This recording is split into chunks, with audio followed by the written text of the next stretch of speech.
kehidupan melihat terjadi dan seterusnya, mendengar, membaui, mengucap rasa, mengalami sentuhan dan berpikir.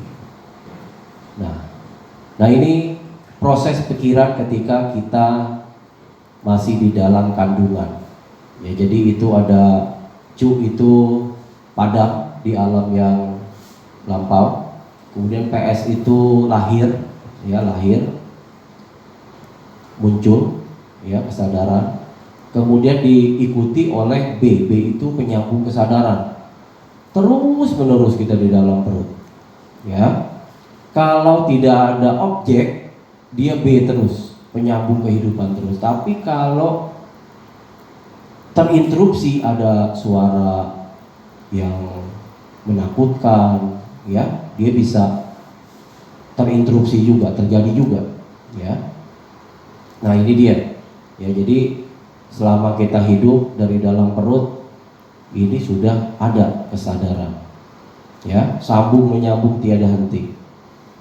Nah, kita masuk kepada topik kita pada sore hari ini, pada petang hari ini. Bapak Ibu yang ada di rumah maupun yang ada di dalam salah, siapakah di antara kita yang tidak pernah marah? Coba angkat tangan. Hebat nih. Saya doang yang angkat tangan. Ya, hebat. Bapak Ibu yang di rumah juga ya. Ya, boleh 7 tangan. Ya, kalau nggak pernah marah, good. Artinya apa? Tanda-tanda udah suci. Ya, tanda-tanda udah suci. Yang tadi angkat tangan belum suci. Ya, belum suci. Nah, jadi ini nih ilustrasi dari marah. Lihat komputer, lemot, tahan napas, nggak tahan dia. Akhirnya dia marah. Nah, kita masuk. Arti kata marah, Bapak Ibu, menurut Kamus Besar Bahasa Indonesia adalah sangat tidak senang, berat, gusar. Sebenarnya hampir sama, ya. Menurut Buddha Dhamma adalah perasaan tidak senang, menolak pada objek, yaitu kebencian, yang diekspresikan dalam bentuk kata-kata, ya, ataupun gerakan-gerakan tertentu yang cenderung merugikan makhluk lain, ya, entah lewat kata-kata kasar, ya, entah dalam gerakan-gerakan kasar, ya, yang cenderung merugikan baik yang melakukan marah-marah itu maupun yang mendengarkan kata marah-marah tersebut. Ya, jadi sebenarnya dua belah pihak rugi, ya, rugi dua belah pihak sebenarnya. Nah, nanti kita akan bahas bagaimana kita mengelola batin kita agar kita nggak terus-menerus memelihara kebiasaan marah tersebut. Ya, seenggak-enggaknya kita bisa mengendalikan marah-marah itu, ya, jangan sampai lama. Nah, berikut ini adalah penyebab-penyebab terjadinya kemarahan, Bapak Ibu. Bapak Ibu pernah menunggu makanan di restoran? Pernah, ya? Datang pertama, kemudian ada tamu yang kedua datang, ketiga, dan seterusnya. Tiba saatnya pelayan mengantar makanan.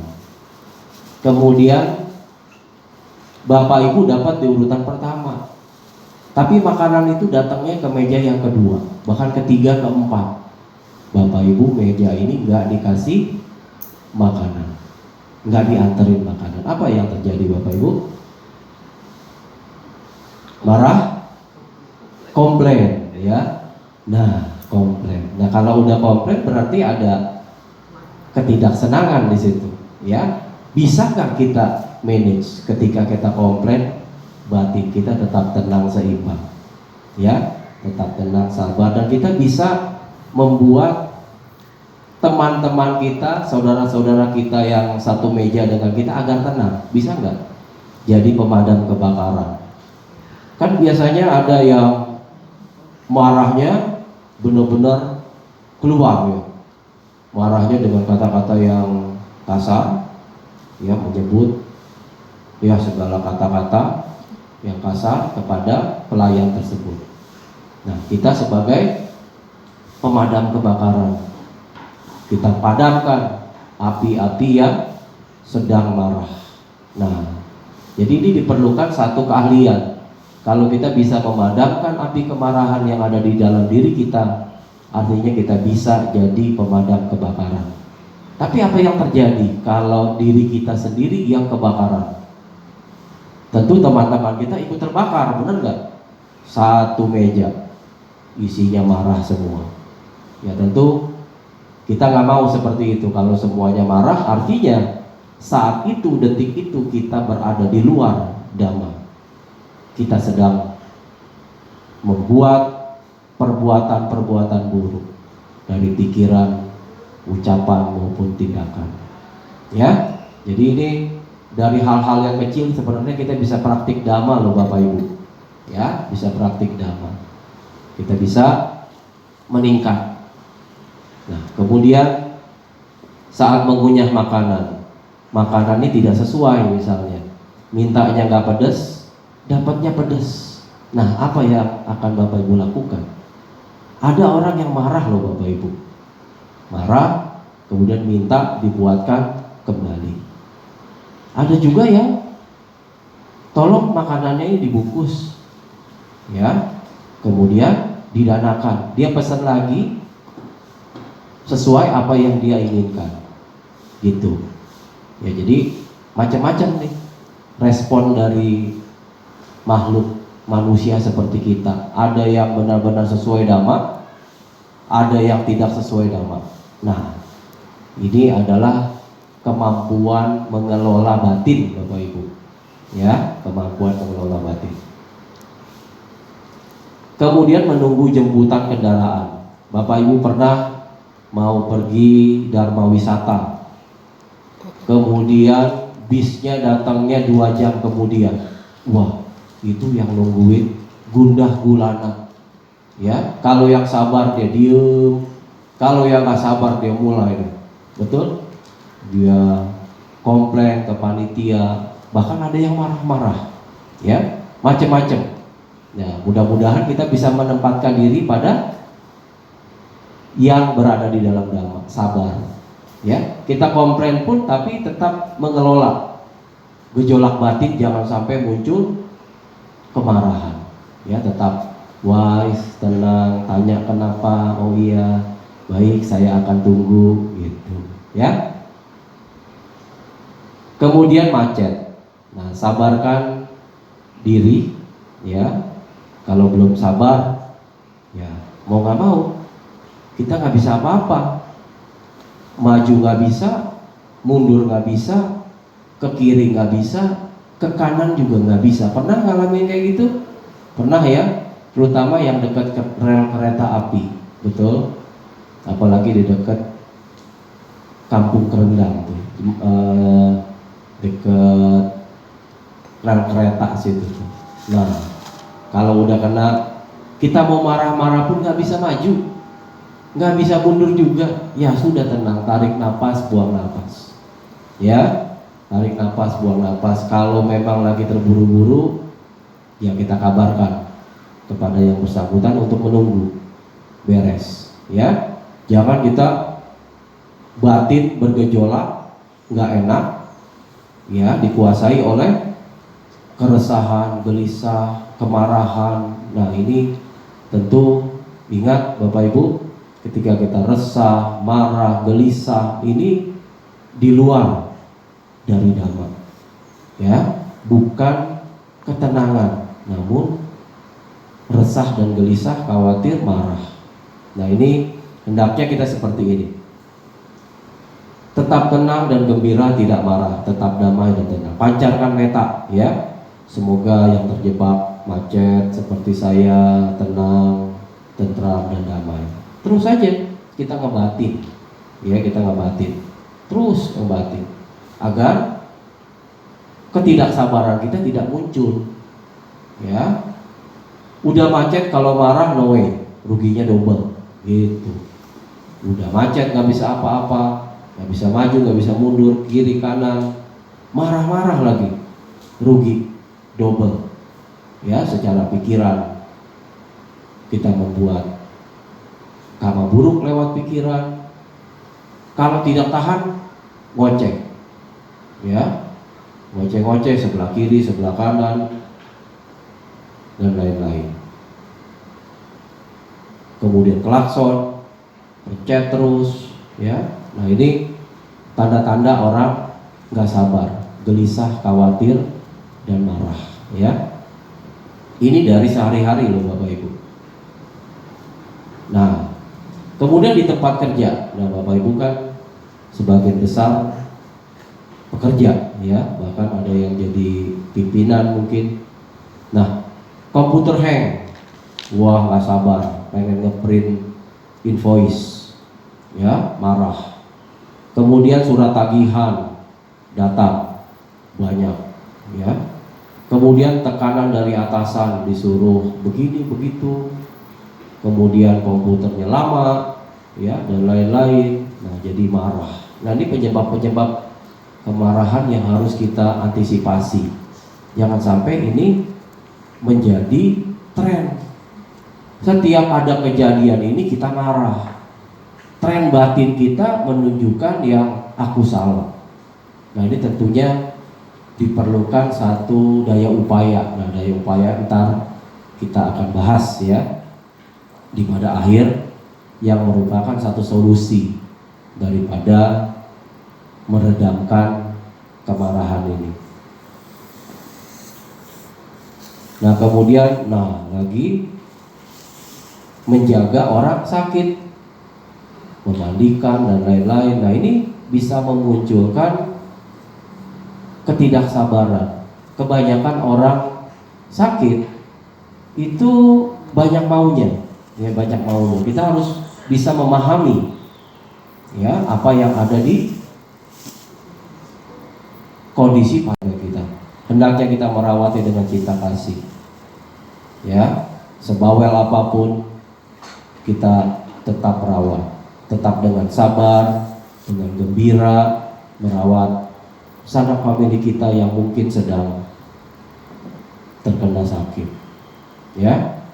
Nah, ini jadi ladang praktik dharma kita di saat merawat orang sakit. Berkah bisa merawat orang sakit. Nggak semua orang bisa, ya. Jadi anggap itu sebagai berkah. Nah, lakukan dengan gembira, dengan penuh pengertian, maka semuanya akan beres, baik secara batin maupun secara materi. Nah, kemudian ngajarin anak, ya, Bapak Ibu mungkin pernah ya ngajarin anak sampai marah-marah. Siapa yang belum pernah? Senyum-senyum, ya, ya, semuanya pasti pernah. Apalagi yang punya anak kecil, apalagi sekarang, betul, online. Anak-anak yang kecil, ya, nggak mau nulis, papa mamanya yang harus ngajarin. Mamanya sih, papanya kan kerja, ya, papanya kerja, mamanya yang jadi guru kedua, ya. Guru-guru di sekolah cuma kasih bahan, kemudian bahannya diolah sama mamanya, tinggal mamanya yang darah tinggi, ya. Nah, inilah yang harus kita perhatikan. Kita harus memahami, oh, anak kecil memang begitu, ya, seolah-olah dia nggak dengar, tapi dia dengar apa yang kita katakan, ya, apa yang kita katakan dia dengar, sebenarnya direkam sama dia, walaupun di matanya kemana, ya, tapi dia tetap dengar, ya. Kita harus pahami dari sisi anak, ya, kita pahami, dan dengan sabar kita membimbing dia. Itu, jangan sampai kemarahan yang muncul terus-menerus, ya, kesabarannya nggak ada, ya, darah sampai naik, wah, merugikan, ya. Harusnya dijadikan ladang kebajikan. Nah, sebab terdekat terjadinya kemarahan, ada akar kejahatan yang bersemayam kuat di dalam batin, yaitu loba, dosa, dan moha, yang menjadi sebab terdekat. Bapak Ibu, Sebenarnya yang terjadi adalah ketika kita marah, ada satu keinginan di dalam diri kita yang tidak terasa. Ya, misalnya ada orang yang berbuat salah, kita udah perintahkan seperti ini, dia melakukannya seperti itu, kebalikannya dia melakukan yang salah kan. Nah, keinginan kita kenapa begitu aja nggak bisa, sehingga kita marah, muncullah ketidaksenangan. Nah, awalnya adalah keinginan. Oleh karena itu di dalam 4 kebenaran mulia, ya, kebenaran yang kedua adalah sebab dari penderitaan adalah tanha. Tanha itu loba, Bapak Ibu. Ya, tanha itu loba. Tanha itu wujud aslinya adalah loba. Ya, loba ini bukan hanya serakah. Ya, bukan hanya serakah, tapi keinginan rendah, ya, yang didasari oleh loba itu, ya, yang gak terasa. Nah, oleh karenanya ketika keinginan itu tidak tercapai, jadilah marah, jadilah kebencian. Nah, ini yang tentu harus kita selidiki, ya. Makanya di dalam Satak Sapurisa Dhamma itu yang pertama adalah Dhamma Yuta, tahu sebabnya. Ya, kenapa kok kita bisa marah? Oh, ternyata ada keinginan saya yang tidak sesuai dengan apa yang diharapkan, sehingga muncullah kemarahan ini.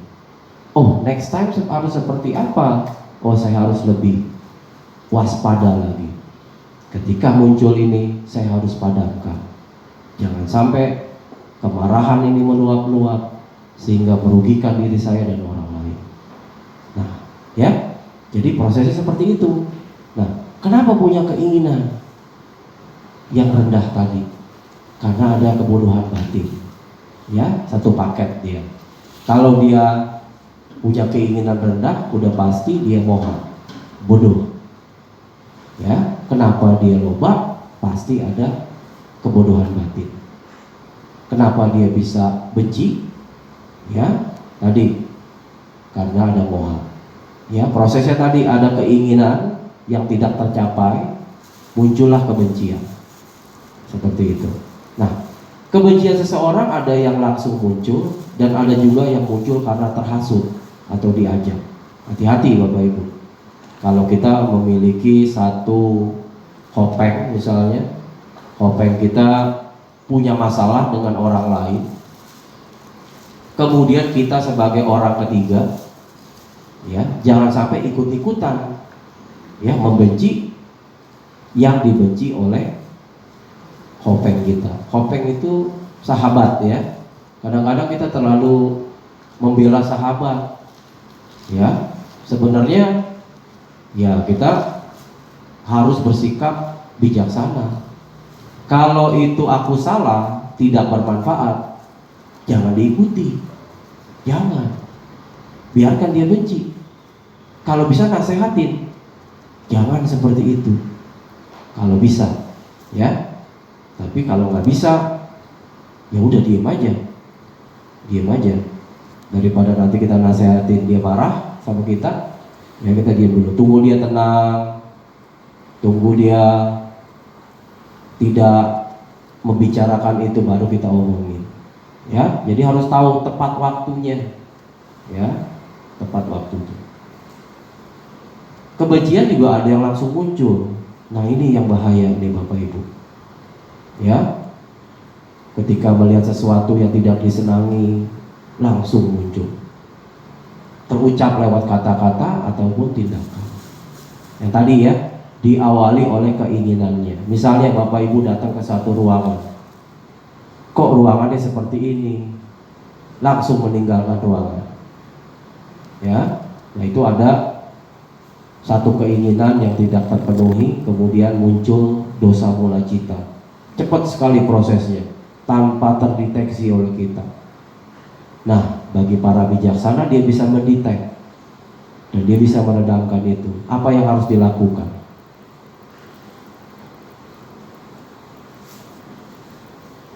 Ada tanya jawab panitia di sini? Nggak ada ya, baik. Nah, ini dampak kemarahan menurut dokter dari Jepang, Shiego Haruyama. Dalam bukunya yang berjudul The Miracle of Endorphin, jika seseorang marah, Bapak Ibu, ya, cemas, takut, merasa tertekan, maka otak akan mengeluarkan hormon noradrenalin yang sangat beracun dan bisa mengakibatkan sakit darah tinggi, cepat tua, dan cepat meninggal. Ini menurut umum, ya, menurut umum. Nah, menurut Dhamma bagaimana? Menurut Dhamma ada cocoknya nih dengan dokter ini. Dokter ini bukan Buddhis ini. Ya, di Jepang kebanyakan Shinto, ya, agama Shinto. Namun dia tahu nih, ya, menurut ilmu pengetahuan kedokteran seperti ini. Menurut Dharma 2600 tahun yang lalu udah ketemu sama guru agung kita. Ya, setiap pikiran-pikiran yang buruk muncul, maka akan membentuk rupa kita yang buruk juga. Ya, sudah ketemu oleh guru agung kita. Ya, baru berpikir aja tuh, maka semua sel-sel di dalam tubuh kita ini, ya, menjadi tidak baik.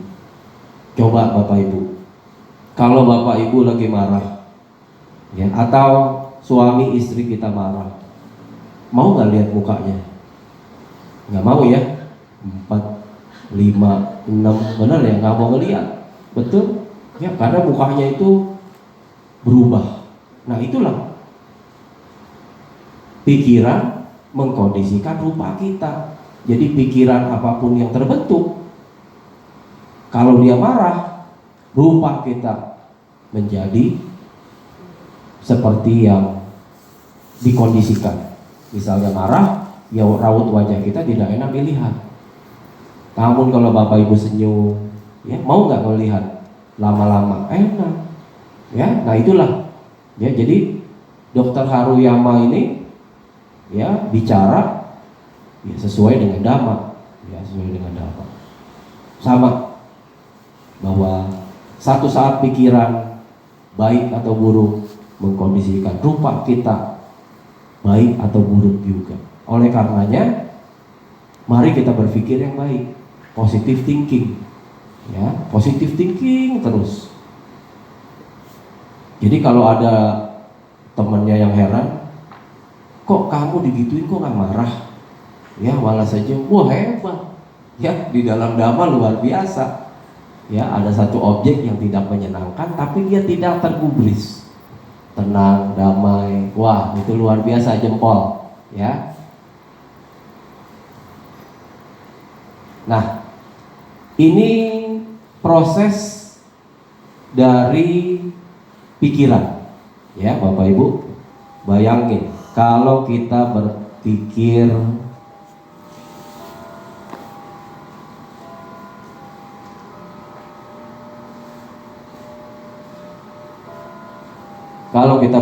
buruk saja, itu ada 17 saat Bapak Ibu, ya, dari proses berpikir kita. Ya, anggaplah kita dari kesadaran melihat, ya, dari kesadaran melihat. Ketika Bapak Ibu melihat seseorang yang dibenci, ya, nah, di dalam kesadaran itu bersekutu faktor-faktor batin Bapak Ibu, ya. Nah, kemudian yang hijau itu merupakan satu respon kita baik atau buruk. Ya, yang hijau itu, yang J itu adalah kama, ya, kama, ya. Kalau yang lain itu merupakan rentetan proses dari kita melihat, ya, dari penyambung kesadaran, kemudian mengarah kepada objek, terjadilah kesadaran melihat, kemudian diterima, diperiksa, diputuskan, nah baru terjadi marah. Ya, marahnya itu ada 7 saat, ya, berarti aku salah tuh Bapak Ibu, marah. kemudian tercatat di dalam pikiran kita. Dia padam, muncul lagi marah misalnya. Ini baru lewat indera nih Bapak Ibu, ya, marah. Muncul padam, muncul padam, muncul padam. Nanti yang kita omelin ngelawan, kita ngomelin lagi, muncul lagi, padam lagi. Berapa banyak aku salah, pikiran yang tidak bermanfaat tercipta. Nah, kemudian selesai sampai situ, orangnya pulang, ya, orangnya pulang. Nah, ini lewat pintu pikiran. Ketika orangnya pulang, kita masih terbayang-bayang, kemarahan masih berada di dalam batin kita. Terus lagi Bapak Ibu, tuh, di dalam pikiran marah terus menerus terjadi, muncul padam, orangnya sudah nggak ada. Tapi kita bisa ambil objek dari pikiran kita, objek yang tadi tuh, yang udah lewat mungkin 1 jam yang lalu, terus menerus sampai sebelum tidur, bahkan sampai mau tidur juga masih dipikirin, masih marah. Udah, dia tidur. Besok pagi keinget lagi, mikirin dia lagi terus. Bahaya nggak Bapak Ibu? Bahaya. Kalau itu diterus-teruskan, kegiatan itu, kegiatan membencinya itu, membencinya makin gede nggak? Makin gede. Ya, ibaratnya kita kasih makan, tambah gede dia. Makanya hati-hati Bapak Ibu, ya, hati-hati. Romo kan gak ada orangnya ini, memang gak ada orangnya, tapi di dalam pikiran kita nih, orang yang kita benci masih ada. Terus menerus, itulah pikiran, ya. Kalau kita nggak bisa mengendalikan diri, makin terjerumus kita. Karena kita nggak tahu. Nah, kita udah tahu sekarang.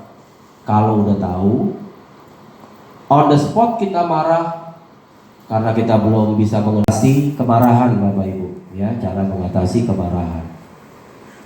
Yang pertama adalah pahami bahwa marah itu adalah suatu pikiran yang tidak bermanfaat.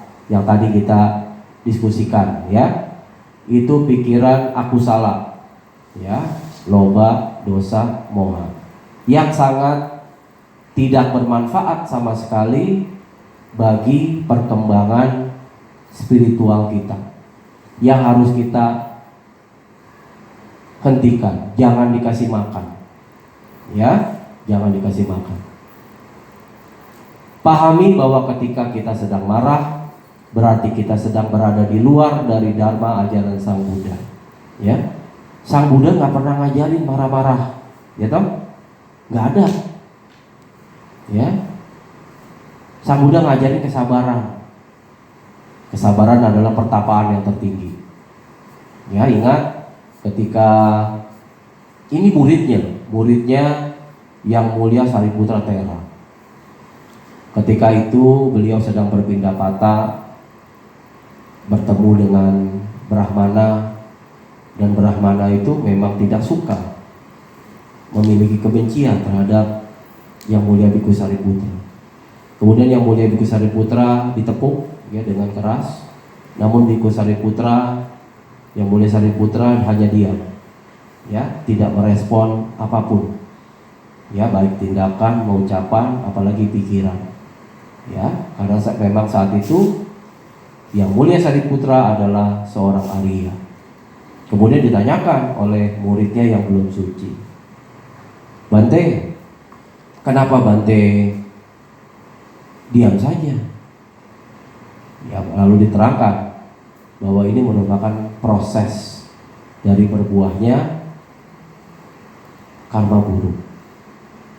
Kalau kita menambahkan satu aksi yang buruk, sebab yang baru, yang buruk, maka tidak akan terhenti. Ya, tidak akan terhenti. Jadi Bapak Ibu, kalau ada satu fenomena yang tidak menyenangkan, sadari bahwa ini adalah buah karma buruk. Memang harus berlatih terus agar kita bisa aware. Saat itu terjadi, kita bisa merespon dengan wise, secara damai. Walaupun kita belum suci, ya, namun kita memiliki yang namanya pengendalian lewat pengetahuan. Nah, Bapak Ibu ini sekarang, baik yang ada di sini maupun yang ada di rumah, sedang mendengarkan, maka pengetahuannya bertambah. Pengetahuannya itu bisa dijadikan untuk mengendalikan diri, ya, bisa dijadikan untuk mengendalikan diri kita. Pahami bahwa ketika kita sedang marah, berarti kita sedang tidak terlindungi oleh Dhamma. Nah, Dhamma melindungi orang yang melaksanakan Dhamma. Ketika Bapak Ibu dipenuhi oleh akar kebajikan, maka setiap saat, setiap detik Bapak Ibu terlindungi oleh Dhamma. Ya, tidak ada satu perbuatan pun yang aku salah. Bapak Ibu bisa manage, bisa cross check sebelum tidur tadi di kerjaan, apa respon batinnya? Buruk, baik, oh ada buruknya nih, besok diperbaiki, ya, melalui perenungan, ya, perenungan, ya, boleh sambil duduk meditasi perenungan, ya.